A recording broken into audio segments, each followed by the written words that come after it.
उदयनराजेंना सरकारला प्रश्न विचारण्याचा अधिकार आहे। शिवरायांचा अवमान करणाऱ्यांना उदयनराजेंच्या अपेक्षेप्रमाणे कडक शासन करणार असं मुख्यमंत्री देवेंद्र फडणवीसांनी म्हटलंय।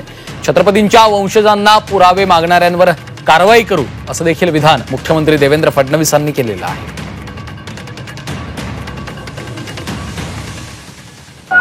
छत्रपती शिवराय हे आमचे आराध्य दैवत आहेत आणि आम्ही छत्रपती शिवरायांचा मान सन्मान स्वाभिमान राहावा याकरता जे लागेल ते करेल।